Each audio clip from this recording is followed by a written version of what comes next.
It's the future. It's the future. There ain't no future unless we build it now. It's the future. It's the future. It's the future. There ain't no future unless we build it now. United States, Africa, we salute ya.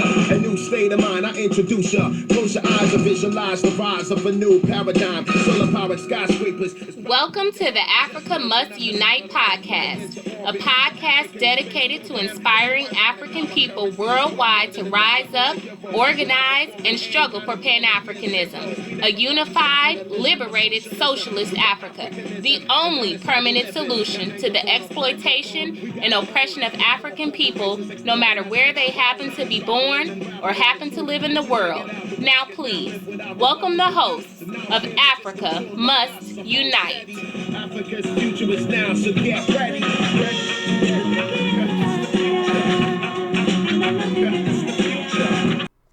Greetings, revolutionary greetings, and Pan-African greetings. I'm Mama D. And I am Brother Terrence of the Pan-African Revolutionary Socialist Party. All right, and we are in November 2021 with this podcast. Oh, yeah. Oh, man. And we are happy to be here with you and hope you are happy to be here with us today when we talk about workers. But before, as always, we get to that, we look at important dates in the month of November. All right, good people. There are some very important dates in the month of November. Let's take a look at November 2nd. Assata Shakur, political prisoner, escapes from the U.S. prisons after serving over 6 years of her life sentence in 1879. On November 7th, we have Africans who revolted successfully on the slave ship Creole in 1841. On November 8th, it was a massive demonstration in Luanda by the Angolan people celebrating their heroic victory over Western imperialism in 1974. On November 11th, we have Shirley Graham Du Bois, Pan-Africanist and wife of W.E.B. Du Bois, who was born November 11th in 1896.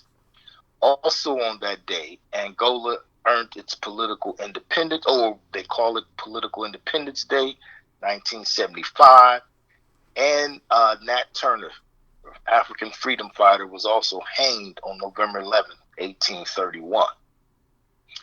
Speaking of workers, this month, on November 12th, the reactionary government in Mauritania yielded to the worker student strike in 1967. On November 15th, Pan-African warrior Kwame Ture, a.k.a. formerly known as Stokely Carmichael, passed away in 1998 on November 15th. Coming down to November 25th, the birth date of the Pan-African Revolutionary Socialist Party, which is our party, which was founded in Washington, D.C. in 1983 on November 25th. And on November 27th, we had 1,300 workers go on strike against BMW in South Africa in 1981. And that concludes the dates that we want to look at in November. And you know, Terrence, speaking of dates, I just ran across a date that we just have to put on our calendar, and it's November 23rd.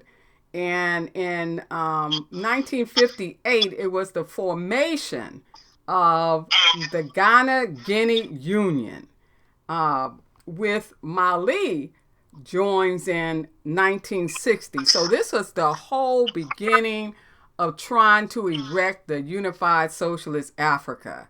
So that's an important date I thought I just mentioned, and we have to put that on our 2022 calendar. Absolutely. Yes, indeed.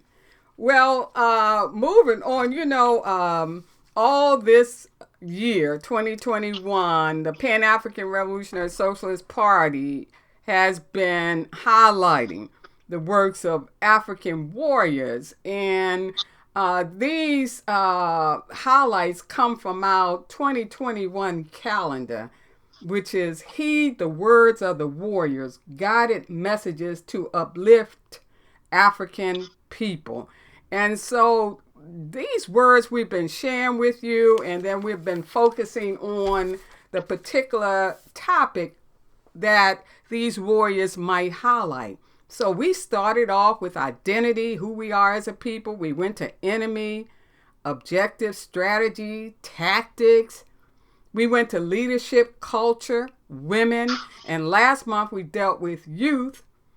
And today we want to deal with workers. And we have these two warriors that we want to share with you their quotations. And Terrence, you know all about Claudia Jones, born in Trinidad. And her quote is, "I was later to learn that this lot," she's talking about exploitation and oppression, the lot of us, the lot of our people, was not just an individual matter, but that millions of working class people and Negro people suffered this lot under capitalism, if not identical, in one degree or another. And Claudia Jones, born in 1915 and passed away in 1964, dedicated her life to the liberation of African people in general and African women in particular. And at one point she wrote, quote, "The bourgeoisie is fearful of the militancy of the Negro woman, and for good reason. The capitalists know that once Negro women undertake action, the militancy of the whole Negro people, and thus of the anti-imperialist coalition, is greatly enhanced," end quote. And, you know, she was a staunch socialist and believed in socialism leading to communism. And it's this, Terrence, you know about this one book on Claudia Jones, and it's called The Political Life of Black Communist Claudia Jones. And the subtitle is Left of Karl Marx. In other words, she was a stauncher socialist than Karl Marx, you know. And it's written by Carol Boyce Davies, a wonderful scholar. And just so if people want to look at that at some point. I've heard she's also, buried next to Karl Marx. Isn't that something? Cemetery up in England. Yeah. This other person that we have too, Toba Na Tipate from Liberia. This is what he wrote. Quote, "Under capitalist production, the owners of capital become the exploiting class and workers are the exploited class. Because of the fact that capitalists cannot exist without exploiting workers, and workers do not like being exploited, there is a continuous struggle between capitalists and workers." We call that class struggle, don't we, Terrence? Yeah, exactly. And that is Toba Na Tipate of Liberia. And he, still in Liberia, is one of the founders and chair of the Pan-Africanist organization called Movement for Justice in Africa, Liberia. And he works against and speaks about the exploitative relationship between the capitalists and the workers, particularly in Liberia. So we want to celebrate these two warriors who, with their messages, hopefully uplift us and clarify, things for us so that we grow more and more politically conscious of what's going on with our people. Isn't that right, Terrence? And that's the plan, in particular with today's theme, looking at workers. So we plan on having a discussion today on workers and the role of workers in the revolution, and in particular, African workers. Yes, and to help us with that, we're bringing on board another Pan-African Revolutionary Socialist Party militant, Neil Holmes, and we'll bring him on, and then we'll have this big and important discussion on the role of workers in helping us to achieve our goal of Pan-Africanism. All right, welcome back, brothers and sisters. Like we said, we're going to have us a special guest today on this discussion called Workers. And I'd just like to introduce to you from the Pan-African Revolutionary Socialist Party, we have Brother Neil Holmes online. Brother Neil Holmes, greetings, brother. Yeah, greetings, revolutionary greetings to you and all of the guests and listeners out there. And Pan-African greetings, too, to you, Neil.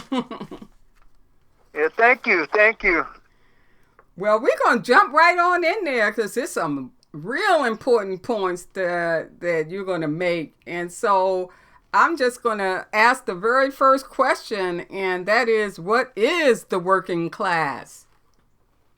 Well, the working class is the class that actually produces the wealth and the value that exists in a capitalist system. In a capitalist system, which we all live in, you have basically two fundamental classes.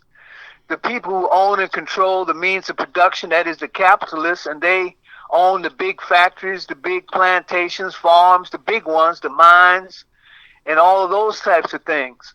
And then you have the people who take all of that stuff and turn it into things that the capitalists can then sell, which we call commodities. Those things that capitalists sell and make us think that we need too much of, these are commodities.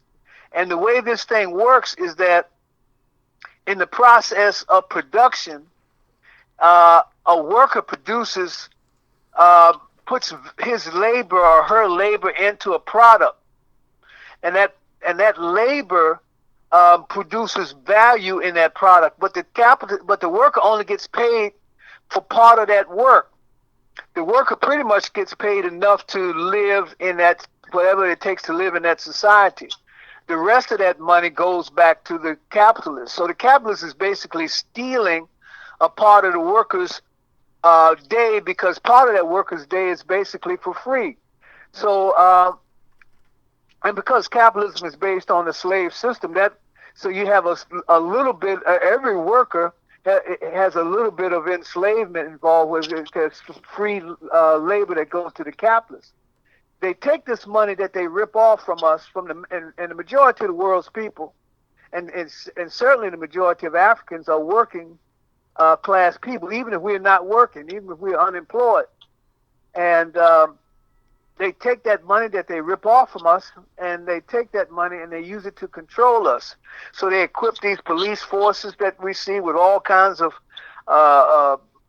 military equipment. They have armies that keep us in check.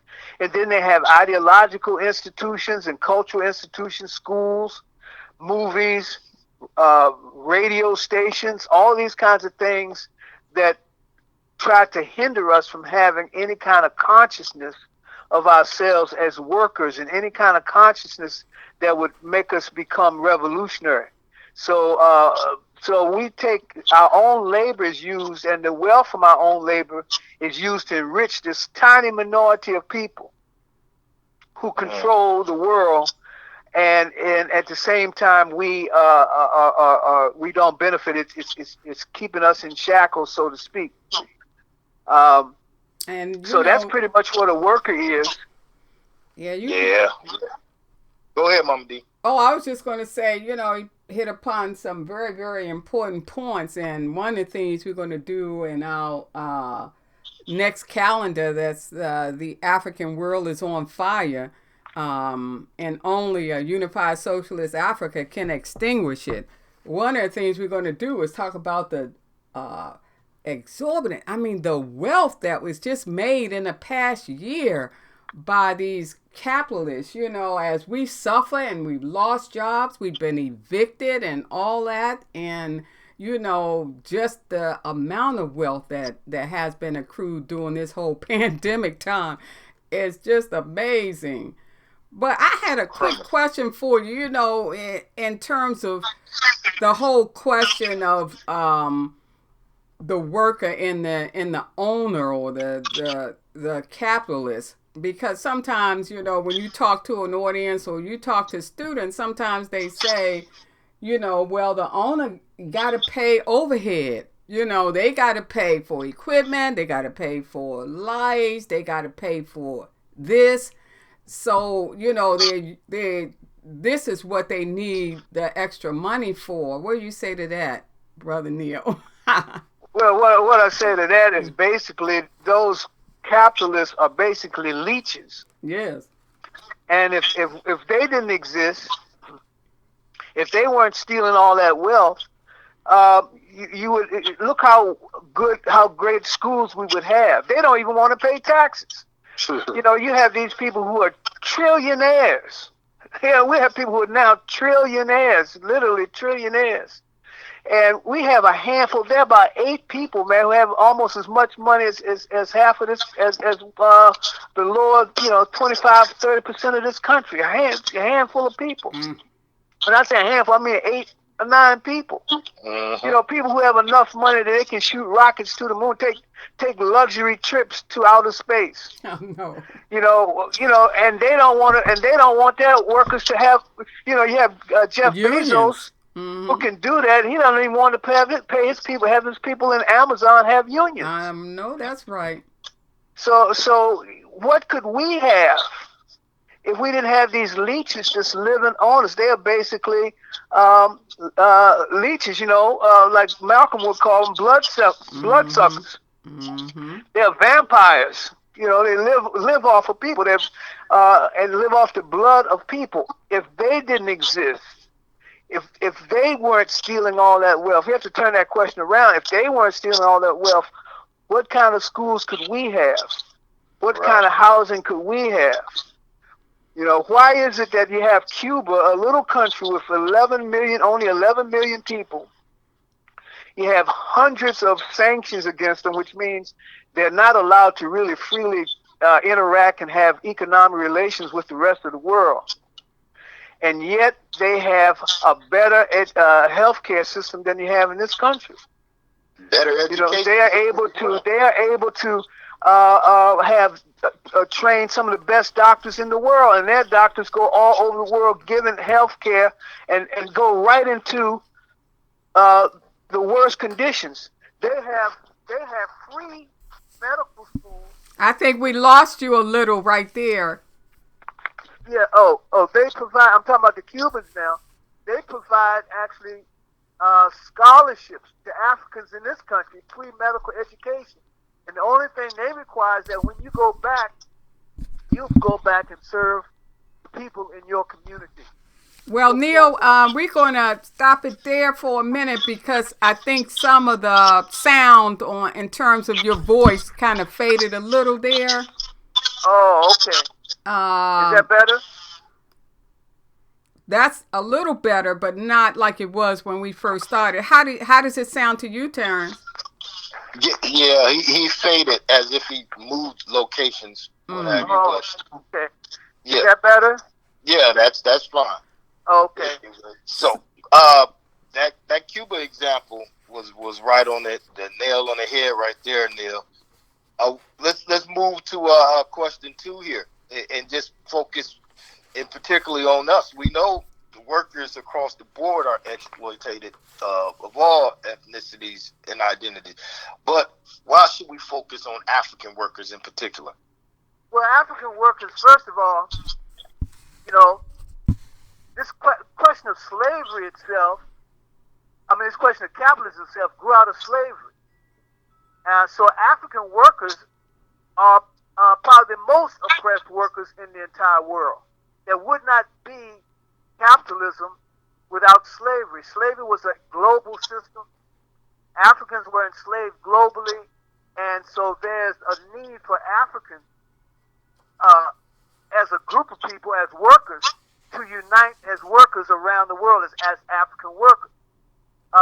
So there's a particular form of exploitation that we see of African workers around the world, and that means that wherever we are, We are usually the most exploited, the most oppressed of all of these workers.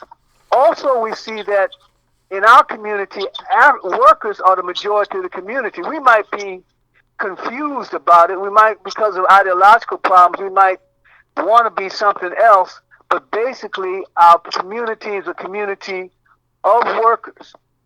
And the more we organize as workers, the more we organize our workers in our community with a Pan-African consciousness, which means a revolutionary consciousness that's trying to build socialism, trying to build a unified Africa.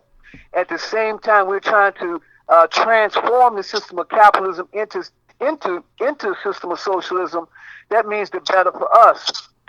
Every time, just in terms of this country, the U.S. right now, every time we've been able to involve workers in the leadership and in the majority of our struggle, we've moved forward. If you look in the 20s and 30s and 40s, when we had this push forward, that was because African workers, organized African workers, were in the leadership.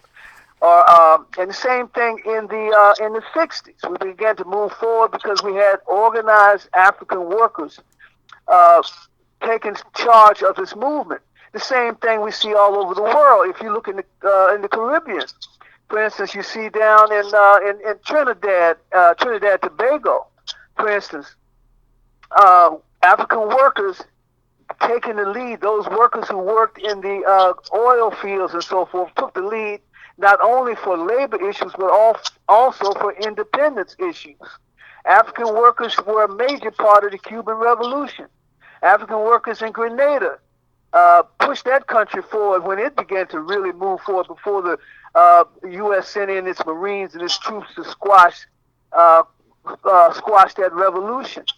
So, and African workers in Nicaragua were really sort of the core. Even when the Sandinistas were having difficulties in that revolution, it was the African workers and the Garveyites actually who were kept that movement going along. If we look on the continent, we look at, for instance, in South Africa in particular, we see African workers really taking a strong stand at this particular point, probably the best organized and most conscious and most clear organized workers in the entire African world in South Africa. And they're not just organizing around wages and stuff like that, although that's part of it, but they're also organizing politically for political leadership and control, and also increasingly going beyond and organizing Africans and working with African organizations all across the continent.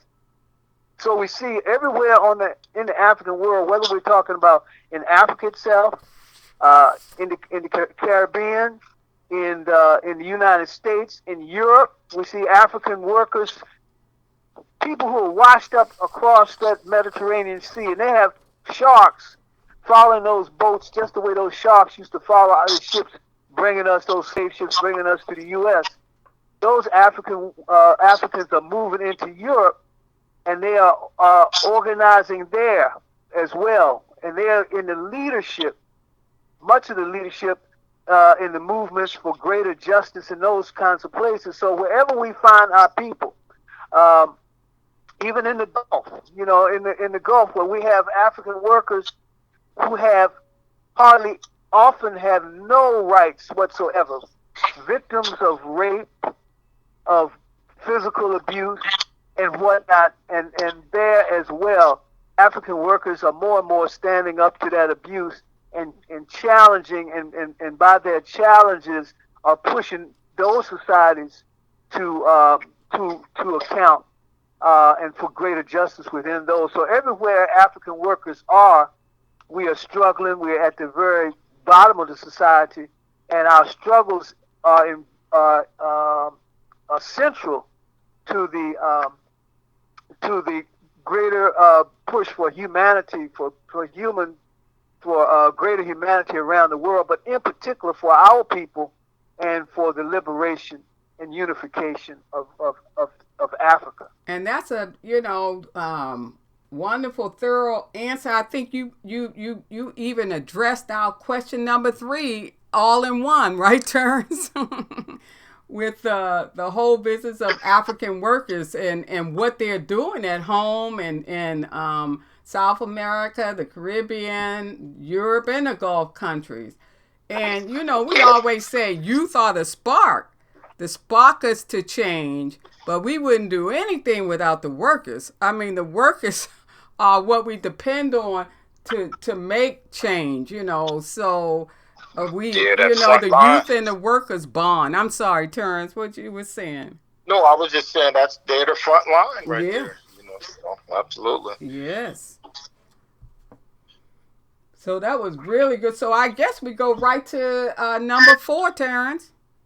Yes. So, Brother Neil, adding on here, what is the relationship between African workers and other workers worldwide? You know, how do we link? What's the relationship there? Well, again, you know, we have contradictions, and contradictions, you say, are in everything. And what do we mean by contradictions? We say that every system consists of forces in opposition. That's how you can define a system, by what are the key forces in opposition. When we talk about capitalism, key forces in opposition are the capitalists and the workers.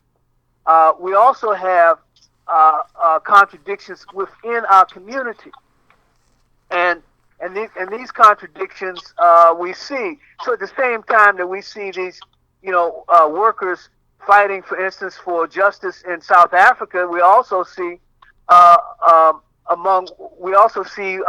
African workers sometimes in contradiction with Africans from other countries trying to get jobs in South Africa. Mm-hmm. And usually this is when we see contradictions within the community. These should not be considered antagonistic. These are non-antagonistic communities. Contradictions. For instance, we in the United States, for instance, we're seeing a lot of shootings and things right now. And Frantz Fanon told us that whenever you see a colonized people begin to fight and shoot and kill each other, and you see this kind of thing happening, what you're really seeing is intensification of colonialism. And we're seeing intensification of colonialism in homelessness, in people getting locked up right in the midst of a pandemic where we've been bearing the brunt of this pandemic. And so people internalize this stuff and we begin to fight each other. So this contradiction in terms of us working when we see the positive element on the one hand and we see the negative element on the other hand, where we have problems with each other. And we see it also in places like Haiti. You know, we have Haitians all around, scattered all over the planet. And even right on their own island, right next door in Dominican Republic, where they're treated in a bad situation. So when we see this question, where workers, African workers, are having negative relationship with each other, what it calls for is two things. It calls for more revolutionary organization, more ideological work among workers, so they can understand that this thing dividing them is really it's a consciousness that I'm somehow a so-called African American and somebody else is a so-called let's say African from the continent or African from the islands. And who is our enemy? Get along. And the question right. question of who is the enemy, you know, and not look at each other as a problem. Who is it? Because the ideology is going to tell you who the enemy is. That's right. The ideology is going to tell you who your friend and comrade is. And it's also going to tell us that we need to organize. And we need revolutionary organization, revolutionary Pan-African organization. It's the only way that we're going to get through this madness that we are experiencing all over the world. So we look and when we see how we're relating to each other, we see positives on the one hand, but we see some negatives on the other.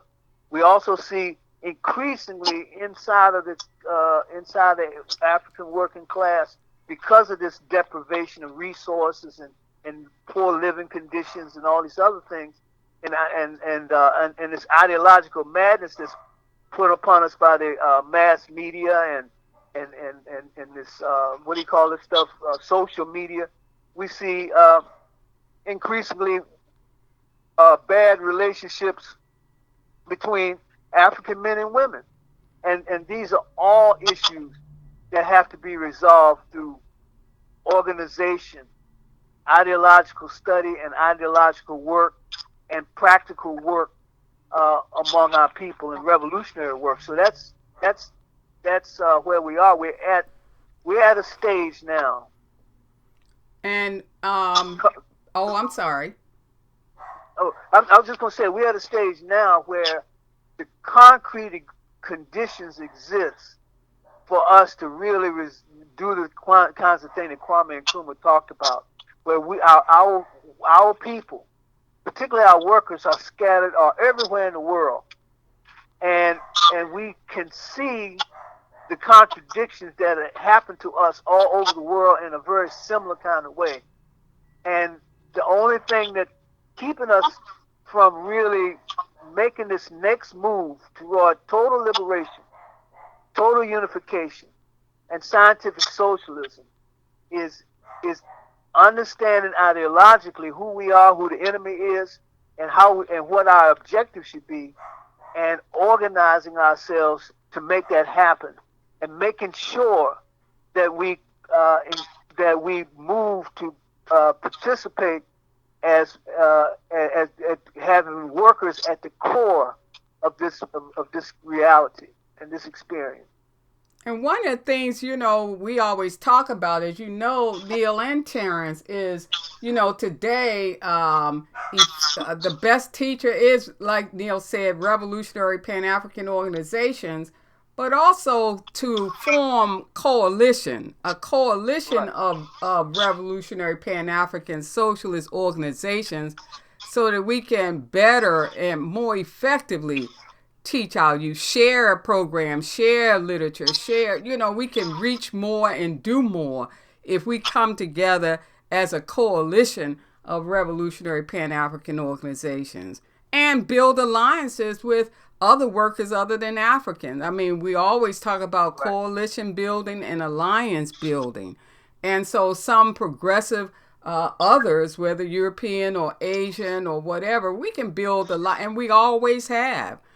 Native Americans, we've always built alliances in coalitions, and we need them, like you say, Neil, today more than ever before, to stop all this madness from going on. But we know only a unified socialist Africa will get rid of, will squash, will deal with our exploitation and oppression as a people. So that's what we're working toward. And Terrence, you had something you wanted to say before we thank Neil for that beautiful presentation. Just Asante Sana, Brother Neil. You definitely captured all of the talking points. All the talking points. And relationships. You're right. That's right. All around. And so he's going to be back and share with us all that information that he has, the experience that he has, and working with organizations for a long time. So thank you so much, Brother Neil.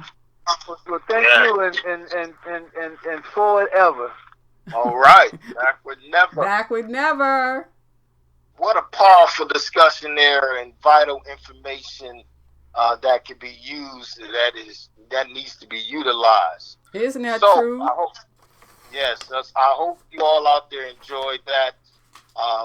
As we close out the year 2021, we want you all to join us next month when our topic will be why Pan-Africanism? Why do we consider Pan-Africanism the permanent solution to the exploitation and oppression of African people? Pan-Africanism, a unified socialist Africa. That will be next month. Oh, wow. Well, yes, we hope you join us. And meanwhile, visit our website, PanAfricanRevolutionarySocialistParty.org. Email us at panafricanrsp@gmail.com. Like us on SoundCloud.com. Visit us on YouTube. Leave comments on our Facebook page, Facebook.com/PanAfricanSocialist/. All right, good people out there, remember, organization is the key. Join us, the Pan-African Revolutionary Socialist Party, or some other revolutionary Pan-African Socialist organization. A union of African Socialist states is on the horizon. The ones who used to bang and do all type of things. Grew up and got a family, different gang, but the same. Party till the sun up, I got work in the morning. Work in the morning, work in the morning. Tell the homies don't be lagging, I got work in the morning. Work in the morning, work in the morning. And after hours, I got work in the morning. Work in the morning, work in the morning. Good Lord, please forgive me, I got work in the morning. Work in the morning, work in the morning. Work in the morning, work in the morning. Work in the morning, work in the morning.